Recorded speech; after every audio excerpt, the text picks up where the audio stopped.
espacio a una persona muy especial y hoy en edición limitada le vamos a abrir como las ganas de meternos en otros ámbitos. Este ámbito es el tema de la política, pero no vamos a hablar de la política partidista, vamos a hablar ni de apasionamientos, lo vamos a tratar desde el ámbito y desde las artes y desde las ciencias. Por eso hemos traído una persona bastante interesante, bastante especial, y él es Santiago Echeverry Quintero. Él estudia ciencias políticas en el Instituto de Estudios Políticos de París, es una de las mejores universidades del mundo y además es becario de excelencia en Francia. Entonces es una persona con todo el conocimiento desde las ciencias sociales, desde las ciencias humanas, desde las ciencias políticas, para que nos hable de política. Santiago, ¿cómo estás? Bienvenido. Muy buenas noches, Alexander. Por acá todo muy bien, afortunadamente. Bueno, Santiago, gracias por esta invitación que usted nos está aceptando y queremos empezar diciendo cómo nace la pasión o vocación por la política. Pues bueno, esa ha sido una pasión que yo he tenido, la verdad, desde muy pequeño. Yo crecí en una familia, digamos, un tanto peculiar. Mi abuelo fue militar. Entonces, siempre que crecí, yo escuchaba sus historias, las historias que me contaba en la casa, de cuando él tenía que ir a la selva, a pelear. Pues él no peleó tanto en el conflicto armado con las FARC, sino más bien por la parte del ELN, de lo que entiendo, porque esa parte de la historia pues todavía me falta mucho preguntarle a mi abuela, que mi abuelo ya desafortunadamente no está vivo. Pero sí, él siempre me contaba las historias de que luchaba contra estos grupos, de que luchaba contra los comunistas, y siempre me pareció muy particular la forma en la que él veía todo ese mundo, en la forma en la que él veía ese conflicto armado, viéndolo precisamente de esa forma. Él me decía, mucho cuidado, Santiago, el comunismo, el socialismo es malo, el federalismo y el centralismo son positivos. Siempre me insistía mucho en esos puntos, me lo reiteraba mucho cuando estaba en la casa, pero eso siempre suscitó curiosidad en mí. Siempre me pregunté, bueno, ¿por qué nos matamos? ¿Por qué en este país nos matamos? ¿Porque el uno defiende una idea política o el uno defiende el otro? ¿Por qué esos tuvieron que tomar las armas? Eso fue siempre algo que me causó mucha curiosidad en el ambiente.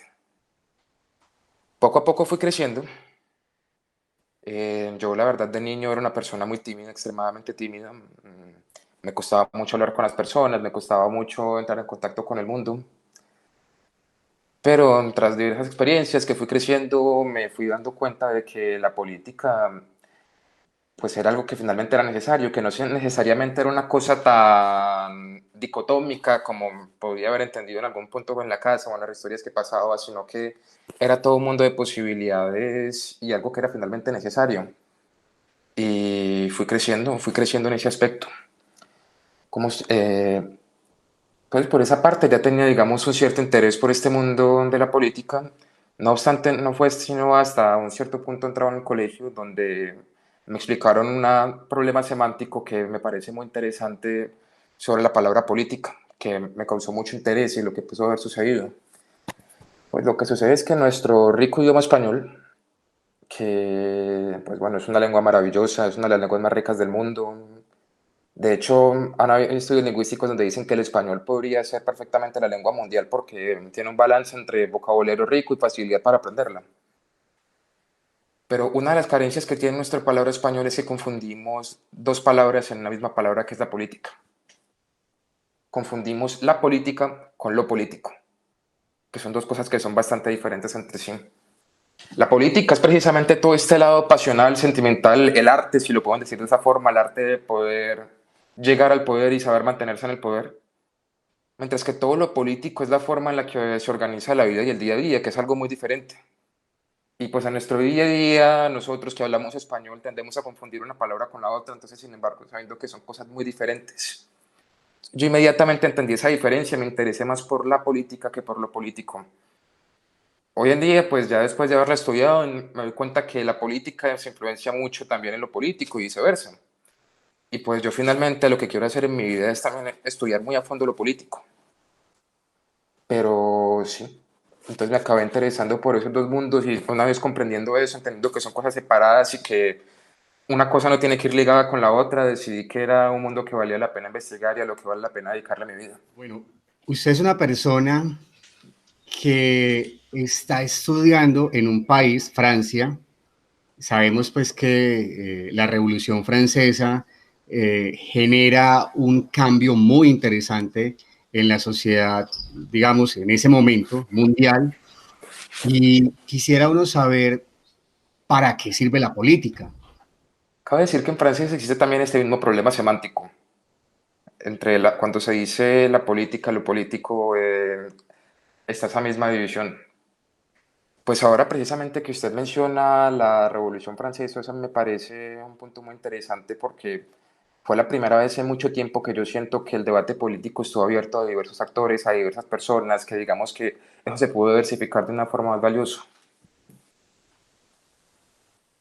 Visto de un punto de vista más objetivo, pues tomando otra vez ese ejemplo, lo que fue curioso ahí es que, digamos, las relaciones de poder estaban cambiando, se estaban invirtiendo.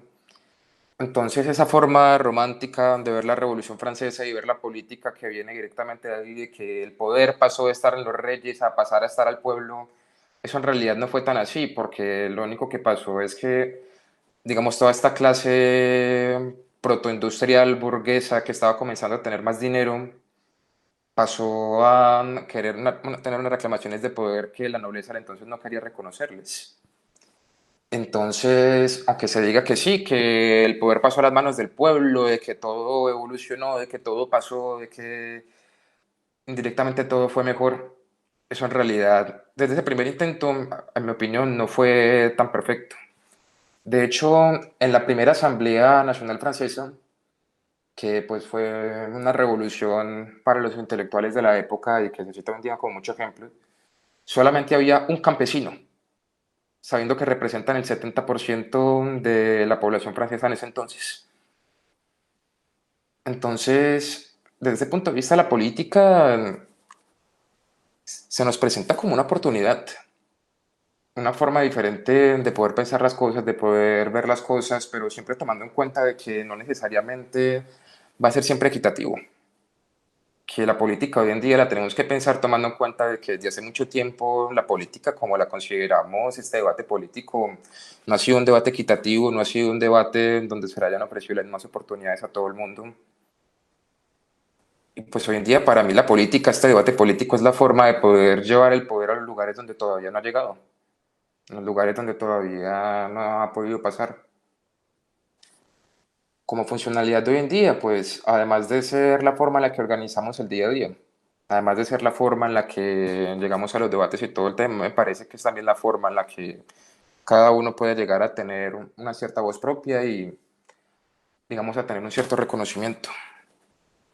¿Por qué? Porque finalmente yo siento también que la política no solamente está presente como un factor, digamos, de organización del poder o de la forma en la que la política se manifiesta en el día a día, sino que también, para bien o para mal, acaba siendo también un factor de identificación e integración social. En nuestro país, por lo menos en Colombia, pues como se citaba ahora, eso se ha vuelto un tema muy pasional. Eso se ha vuelto una forma muy difícil, un tema muy complicado, sabiendo que ha habido mucha gente cuya identidad va intrínsecamente ligada a la política, como decía usted, ahora es que yo soy de derecha, es que yo soy de izquierda y por lo tanto no soy capaz de separar eso. Pero a mí sí me parece que en otros lugares del mundo se ha conseguido hacer esa integración a través de la política y poder darle sentido un poco a los propósitos que tiene cada quien en su día a día y en su vida con la política. Pues por dar un ejemplo, en Estados Unidos se cita mucho el tema del Partido Republicano y del Partido Demócrata y de cómo en ciertos estados esos partidos son completamente hegemónicos. Y como que ciertos estados demócrata y, por ejemplo, California lo ven como el estado más demócrata y que muchos candidatos republicanos ni siquiera hacen campaña ya sabiendo que no tienen muchas chances de ganar. Pero, ¿esto por qué sucede? O sea, si lo tomamos desde el punto de vista colombiano, esto podría no ser algo completamente positivo. Pero desde mi punto de vista, eso es porque en ese cierto estado, para esa cierta población que tiene una cierta construcción histórica particular, que tiene unos ciertos valores particulares, que ha sido enfrentado a ciertas pruebas concretas, pues ha encontrado en ese partido y en esos ideales una forma que refleja las necesidades y una forma concreta de resolver sus problemas. Para mí la política también sirve para eso, para poder identificarse con cierto tipo de valores, poder entrar, digamos, en esa especie de debate político, ser reconocido por las ideas que uno considera necesarias y poder fomentar un debate, digamos, más o menos saludable, dependiendo de las personas con las que se conversen, de qué es lo que puede y qué es lo que no se puede hacer en la vida común. Se ha dicho en algunos espacios, Santiago, que la historia es contada por los vencedores. ¿Sí? Quisiera saber cuál ha sido la historia real de la política en Colombia. Claro que esta pregunta pues podría ser Sí, una tesis doctoral, pero sí. un estudiante de política juicioso como lo es usted, ¿cómo nos puede resumir a grandes rasgos la historia de nuestro país? Me parece que el problema en Colombia, más allá de que la primera élite política que gobernó no tenía formación política alguna, que no estaba formada en administración, no estaba formada en una forma en la que se podía llevar un país, o en ese caso una empresa, que era más lo que se parecía el virreinato de Nueva Granada, más que un país, porque no había una nación, sino que habían varias naciones, varios pueblos que no tenían ninguna cohesión entre ellos, no había una cultura, no había de verdad ningún motivo, nada que pudiese ligar todas las poblaciones. Esa me parece la otra parte del problema. Más allá de esta falta de formación, acá siempre nos faltó una integración muy fuerte, un factor que nos consiguiese hacer. Y pues desde siempre, desde el inicio, desde la patria boba, por allá en 1810, siempre ha habido un choque, un debate, y no nos hemos conseguido poner de acuerdo sobre la forma en la que queremos construir Colombia, en la forma en la que queremos hacer nuestro proyecto de país. Pues primero entre federalistas y centralistas, después entre conservadores y liberales, y así poco a poco el conflicto ha evolucionado hasta tener un conflicto político multiforme como podría ser el de hoy. Para mí, a rasgos ha sido eso, digamos, la falta de formación, que ojo, no estoy diciendo que haya falta, que haya gente, pues, como yo, o sea, sería un poco hipócrita negar lo que va a otros lugares y que trata de aprender que la educación que haya en Colombia no sea de buena calidad. Pero sí nos ha hecho falta preguntarnos cómo queremos hacer nuestro país, cómo queremos construirlo, qué es ser colombiano, cuál es lo que hace finalmente que se haga parte de este país, qué integra nuestra cultura, qué integra nuestros valores. Eso me parece que es una pregunta que ha estado siempre ausente cada vez que nos hemos sentado a planear cómo queremos ser el país. Alguna gente podrá decir, bueno, han habido quizás algunos otros intentos donde hemos podido pensar qué queremos hacer con Colombia en el futuro. Por decir algo, la reforma constitucional del 91 o el proceso de paz que terminó en 2016. Pero aún así, eso solamente han abarcado unos ciertos aspectos de la sociedad. Y siempre, conforme ha ido pasando el tiempo, nos hemos dado cuenta que hay otros factores que o no son tratados completamente o hay gente que queda al margen. Y eso me parece que es finalmente lo que lleva a todo el conflicto histórico que hemos tenido acá, desde mi punto de vista. Hay una cosa muy interesante que lo dice Jorge Orlando Melo en Historia Mínima de Colombia, que es un buen libro para entender un poco cómo ha sucedido todo en la historia de nuestro país, yo lo recomiendo mucho, donde él explica que a diferencia de, por ejemplo, lo que pasaba en Venezuela, donde la cultura, digamos, era una cultura mucho más militar, mucho más beliciosa, en la parte que corresponde a Colombia, de la Nueva Granada, digamos un poco porque la capital estaba en Bogotá, porque no era un territorio, digamos, muy hóspito, tampoco era un territorio que las riquezas fueran muy explotadas, la cultura era más de abogados. No era una figura tanto de militares, de gente que entra en conflicto una parte con la otra, sino que la forma de mediar los problemas siempre fue más por el derecho. Y pues eso pues, suena muy bonito, pero eso al mismo tiempo lo que ha causado es que en realidad siempre ha habido una visión que se ha impuesto sobre la otra. Como usted dice, una versión de los vencedores. Y en Colombia el derecho siempre ha pesado mucho lo que se tenga que hacer, ya sea desde la figura de la iglesia, desde la figura de la constitución. Y por eso nuestra historia también la contamos con la hegemonía liberal o la hegemonía conservadora, porque siempre la fuerza política que ha estado arriba, legitimándose por el derecho, por otras formas, ha conseguido imponer su forma de ver el mundo y su forma de ver el país también. Entonces, en resumen, a grandes rasgos, la historia de Colombia me parece eso, la ausencia de preguntarse cómo queremos construir Colombia, acompañado por una falta de empatía y de comprensión de cuál es la situación ajena, e incluir a todo el mundo en ese debate. Santiago, uno podría pensar que quizás con la formación que usted tenía en ese momento por su abuelo, con la compañía de su abuelo, contándole estas historias, y usted pues una persona que quería como ahondar un poquito más, que tan cierto es lo que me dice el abuelo, a ver, yo quiero explorar más, el sistema educativo también le ayuda con la pregunta, y ahora ya no está en el contexto colombiano, sino que está en Europa. Entonces uno podría decir como pregunta, ¿y usted cómo ve la realidad política del país desde este instante, desde estas instancias? ¿Cómo nota esos contextos? Digamos, desde la tercera o cuarta revolución industrial, pues depende a quién se le pregunte, pero digamos, toda esta aparición de nuevas tecnologías, de Internet, que ha habido desde los años, de finales de los años 90 hasta hoy, toda esta ola industrial de progreso, de desarrollo técnico que ha habido en el mundo, la aparición también, pues digamos, del hecho de que cada quien tenga un celular, que cada quien tenga un computador en su casa, eso me parece que ha trastornado completamente la escena política colombiana. ¿Por qué? Porque nuestro país es un país de geografía muy complicada.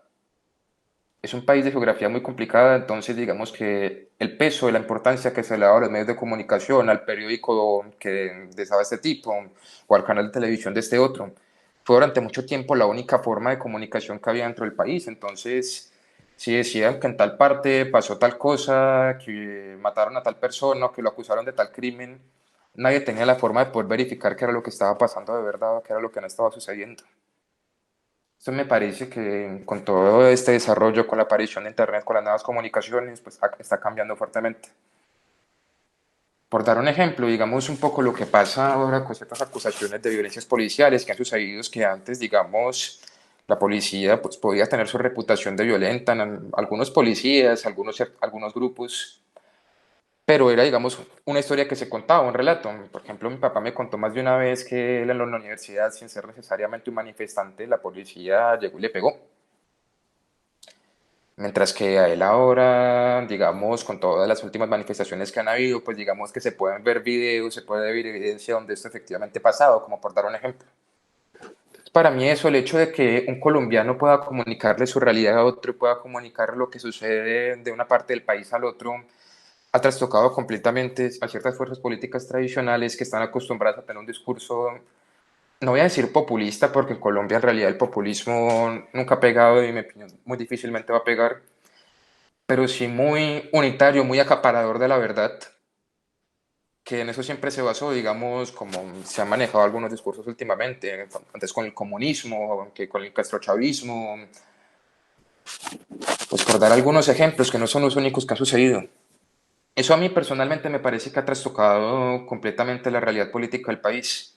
Han aparecido ciertas figuras políticas que, digamos, ahora que todo el mundo es capaz de comunicarse y decir, vean, el alcalde de esta ciudad fue acusado por un caso de corrupción o cometió tal crimen, vean, en este otro pueblo supuestamente tenían que llegar unas ayudas humanitarias porque la situación está muy complicada y no llegaron. Vean, resulta que los camiones de comida que tenían que ir para Venezuela, que para ir a ayudar con la crisis humanitaria, en realidad eran dos y en realidad nunca fue tanto. Me parece que todo este flujo de informaciones que está contrariando los medios tradicionales está cambiando mucho la esfera política del país, está cambiando mucho el debate. Y me parece que es precisamente por eso de que hoy en día se puede ver en algunos candidatos, en algunas personas, un discurso mucho más progresista. Porque antes no había motivos, no había una evidencia, digamos, empírica de ciertos problemas, no había una forma de sustentarla. Pero ahora me parece que estos movimientos se pueden reflejar así. Entonces, es un periodo de transición, es un periodo de cambio. Toca ver qué sucede porque la realidad política sigue estando muy dividida, igual de dividida que ha estado siempre, igual de dicotómica, igual de polarizada. Pero la pregunta ahora es, ¿cómo se vive el país? ¿En qué figuras, en qué es lo que está viviendo? Porque me parece que eso es una pregunta que no se responde claramente hoy. Es una división entre, pues por dar nombre, es una figura, una división entre uribistas y no uribistas, una división entre petristas y no petristas, es una división entre pro acuerdo de paz, no acuerdo de paz. Pues ahora cara a las elecciones de 2022, esa es la pregunta, ¿cuál va a ser la pregunta que va a conseguir dividir a tal cosa?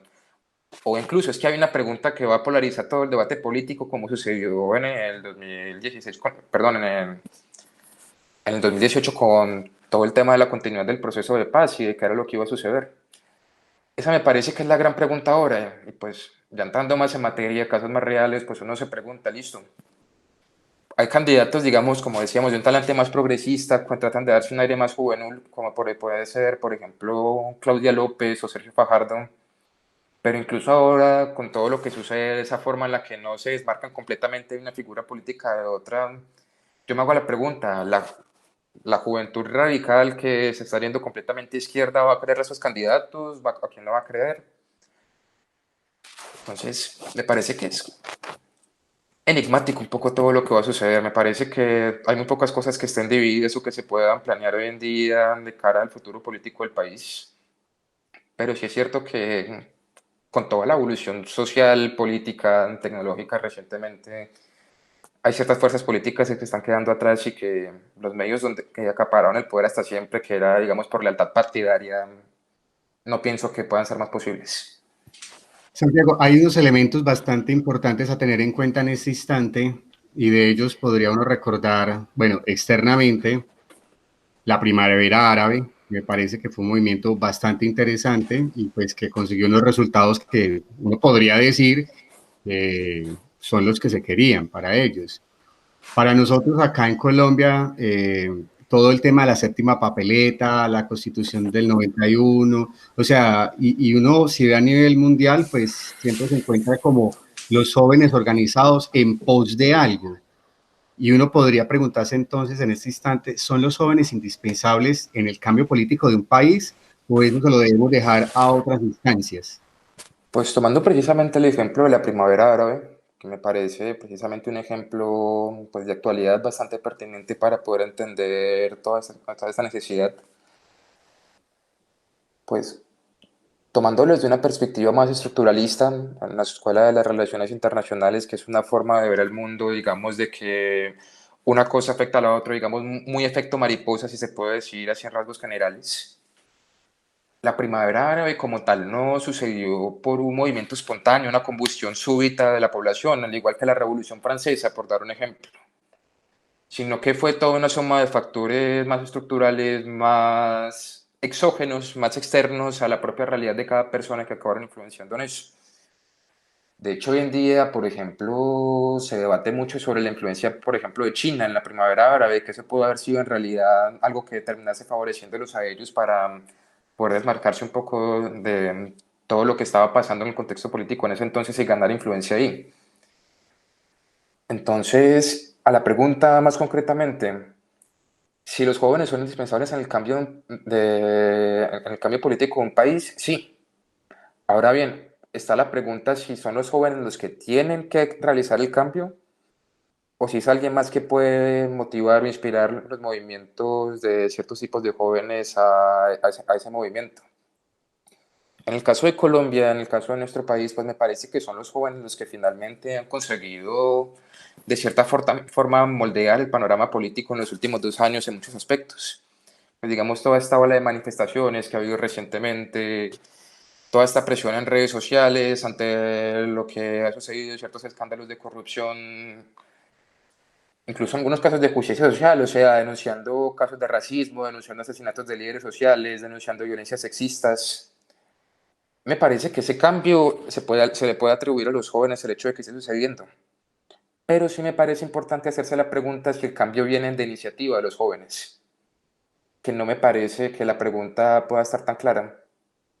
¿Por qué? Porque finalmente, aunque yo mismo soy joven, yo mismo tengo mis ideas, tengo mis reclamaciones, tengo en lo que creo, tengo en lo que sucede, finalmente no somos personas que acabemos de tener todas las cosas claras en lo que sucede. De hecho, más de una vez, pues en esa escuela ha habido algún profesor que me haya dicho, eh, ser joven y ser de izquierda es lógico, pero ser viejo y ser de izquierda es de idiotas.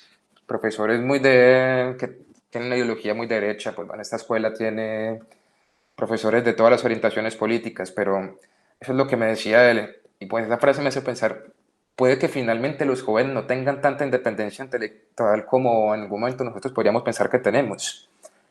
Y pues precisamente ante toda esta ola de redes sociales, de todo lo que sucede, cabe la pregunta si eso no podría estar influenciando de cierta forma lo que suceda. Yo no tengo la respuesta a esa pregunta, es un tema muy vasto, muy complicado, como dice usted, otro tema doctoral, o sea, el factor estructural, el factor externo en lo que pueda estar influenciando las decisiones políticas de los jóvenes hoy en día, pero al final, si lo vemos desde un punto de vista práctico, pues los jóvenes son finalmente los que van a tener hijos mañana y los que les van a decir a los hijos que está bien o que está mal. Que ojalá, espero yo, deseo yo que a los hijos de mi generación nadie les venga a decir esto es bueno, esto es malo, sino que les dejen el libre albedrío por decidir lo que ellos piensen una vez tengan el criterio suficiente. Pero sí, me parece eso, no me parece, no estaría seguro de que los jóvenes son los que tienen la iniciativa para realizar todo el cambio. Santiago, desde el área de las ciencias políticas, ¿qué tan importantes son los movimientos o los partidos políticos para una democracia? Es un debate en este momento en el seno de la disciplina, un debate muy profundo, pues particularmente tomando en cuenta este fenómeno que comentábamos antes de la aparición de nuevos medios de comunicación, de que la formación ahora está a un acceso mucho más fácil, que conectar a la gente es mucho más rápido. Eso es un debate ahora porque tradicionalmente el análisis en ciencia política se está haciendo por partidos. De hecho, en una investigación con un profesor que estamos haciendo ahora, que yo lo estaba acompañando como asistente, es una investigación sobre la inestabilidad de los partidos políticos en América Latina y de cómo se puede influenciar a largo plazo la inestabilidad política en el sistema de un país. Entonces, en un cierto punto se debatía sobre si la alternancia política podía ser considerada como un factor de desequilibrio político, es decir, si en cierto periodo legislativo o en cierto periodo presidencial si había un cambio entre un partido y otro muy recurrente, que eso podía traducirse en que ese país era inestable políticamente. Y en la primera instancia los resultados que nos mostraron fueron bastante particulares porque parecía como que en realidad el hecho de que hubiera alternancia era muy determinante, era muy impactante en lo que sucedía. Pero después pasamos a otro análisis más profundo, que es una medición en número de partidos reales, que es una unidad que se maneja en la investigación de ciencia política. Es decir, que no se toma en cuenta la alternancia y las fuerzas políticas como que un partido, entonces es un partido completamente diferente, no.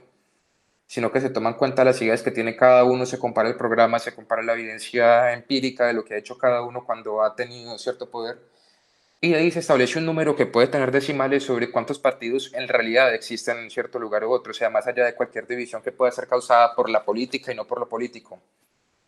Y pues la realidad ahí es que muchos casos donde parecía que ha habido tanta alternancia no ha sido tanto.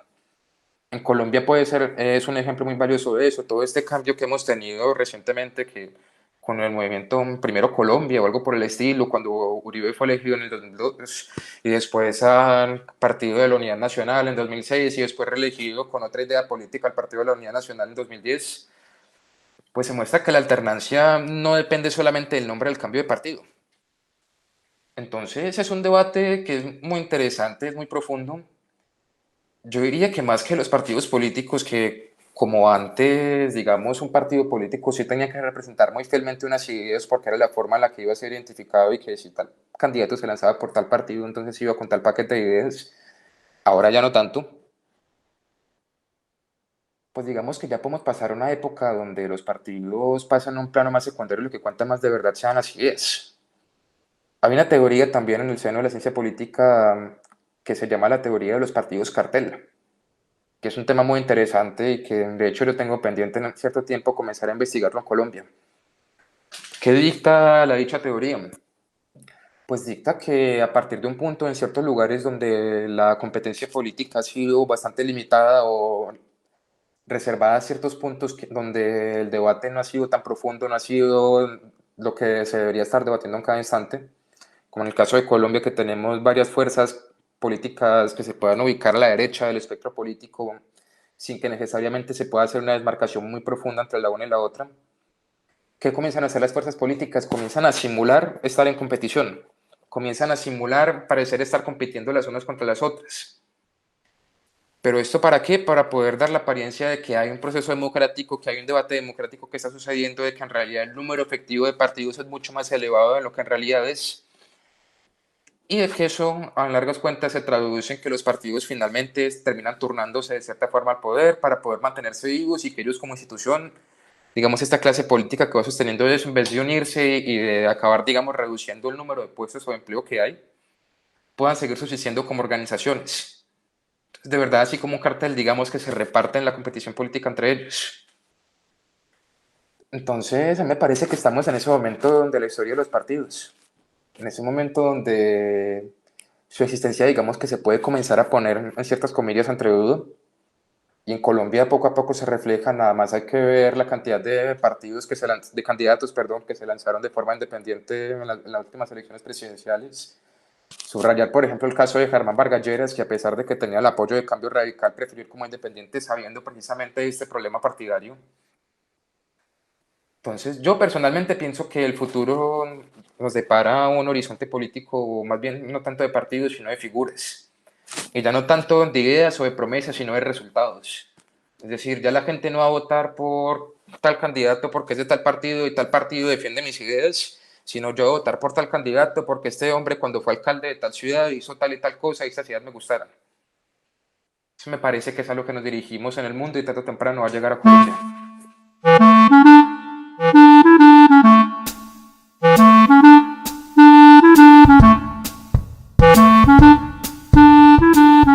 Santiago, ¿qué libro debe de tener una persona en su biblioteca, en su mesita de noche, en su bolso, y que deba de ser como un aspecto de consulta constante, porque pues es interesante para ir creciendo en algunas esferas? ¿O cuál ha sido el libro que usted le ha marcado? Pues yo voy a tomar esa perspectiva y voy a limitar esa respuesta a colombiano o a latinoamericano en particular. Eh, Ese libro, desde mi punto de vista, es Nuestra América, de José Martí. José Martí en Colombia no es una figura más conocida. Para algunos entendidos puede que les cause susto porque él es recordado como uno de los, si no es uno de los, si no es el prócer, uno de los próceres de la independencia de Cuba. Y pues Cuba hoy en día, por lo que es, genera un montón de sentimientos encontrados. Pero yo considero que es un libro que vale la pena consultar y que nos permite cuestionar varias cosas de lo que sucede. Ese libro data, si no me equivoco, puedo equivocarme, de enero de 1891, unos años antes de la independencia de Cuba, antes de todo el proceso. En ese entonces José Martí era un poeta, era un escritor que estaba viviendo en Nueva York. ¿Qué era lo que sucedía? Cuba y Puerto Rico para ese entonces eran las únicas dependencias españolas que quedaban en el continente americano. De hecho, hace algunos años se había acabado la Segunda Guerra Franco-Mexicana, o la primera, no tengo muy presente cuál conflicto era, pero bueno, se había acabado la última intervención de un país europeo en el continente latinoamericano. ¿Y qué fue lo que pasó? Francia en ese conflicto, a pesar de que había llegado con todas las bombas, todos los apoyos de toda la realeza estadounidense, de hecho en el seno de ese conflicto fue como nació la palabra latinoamericano, porque Napoleón III, que era entonces el jefe de Francia, discernía entre la América anglosajona, protestante, y la América latina y católica. Y que sabiendo que ese territorio era de católicos, que compartían ciertos valores, debía estar bajo la misma gobernanza de una figura central europea, este es el argumento que daba. Y pues a pesar de que Francia llegó con todo el apoyo de la Europa católica, que llegó hasta con la aprobación del Papa, pues salieron derrotados. Hubo movimientos en México, no pudieron ganar finalmente la guerra, al emperador que habían puesto le cortaron la cabeza, bueno, eso fue tremenda cosa. Y desde entonces, después de toda la derrota de Francia, que en ese entonces era una de las figuras militares más prominentes de Europa, nadie se atrevió más a intervenir en América Latina. José Martí hace ese análisis y dice que el peligro en ese entonces ya no es tanto las potencias europeas que antes habían conquistado América Latina, sino que ahora es la potencia americana. Y ojo, no estoy diciendo acá que Estados Unidos sea malo, que Estados Unidos sea un peligro, eso no tiene nada que ver ahí, sino que yo lo tomo más bien desde el análisis de que no siempre lo que nosotros podemos pensar que es el enemigo, lo que podemos pensar que es lo malo, va a ser siempre lo mismo. Que lo que nosotros consideramos bueno o malo no dura para siempre, que lo que nosotros nos han enseñado que es bueno o malo no siempre tiene el mismo valor. Y ya yendo un poco más profundo, José Marte ahí propone y hace el análisis de que no debemos nosotros como latinoamericanos admirar al extranjero. Nosotros no tenemos por qué como latinoamericanos tener que envidiar la supuesta civilización que nos venden que hay en Europa, la supuesta mejor condición que ellos tienen, sino de que tenemos que tomar en cuenta nuestra condición particular y nosotros como pueblo pensar qué es lo que pensamos que sea mejor para nosotros. Digamos un poco emanciparnos intelectualmente. Ese libro a mí me hizo cuestionarme mucho, bueno, yo porque yo a pesar de que esté estudiando en Francia, que esté estudiando en el Instituto de Estudios Políticos de París, yo estoy en un campus que es enteramente dedicado a América Latina. Tengo profesores latinoamericanos, compañeros latinoamericanos, clases sobre la América Latina. De hecho, este semestre tengo la misma cantidad de horas en español que en francés. Entonces yo me pregunto, ¿por qué tengo que venir a estudiar a Francia, América Latina? ¿Por qué no podemos pensar nosotros por nuestra cuenta? ¿Por qué si yo quiero hacer ese tipo de estudios me toca irme al extranjero? Y sobre todo pensando un poco en lo que le depara en el futuro un político horizonte a Colombia, ¿por qué nos seguimos empeñando en pensar de que el enemigo sigue siendo el mismo, de que el enemigo, o sea, esa idea de la izquierda un poco que sigue estando en ciertos sectores de la América Latina, de la Guerra Fría, ese peligro que puede haber ahí en la izquierda reforzado después por la imagen de Chávez? ¿Por qué seguimos empeñados en atribuirle ese error al enemigo cuando nosotros ya hemos visto que, porque lo vemos todos los días con el caso de la migración venezolana, de que ese enemigo político en realidad ya no es tan fuerte? ¿Por qué seguimos enclaustrados en esa idea?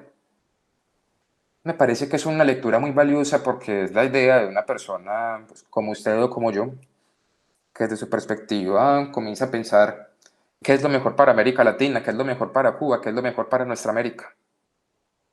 Porque yo pienso que nosotros siempre hemos escuchado mucho, no, es que Colombia podría ser potencia mundial, es que Colombia podría encontrar la riqueza, no, es que Colombia después del proceso de paz va a despegar, no, es que Colombia con cierta buena gestión va a conseguir esto.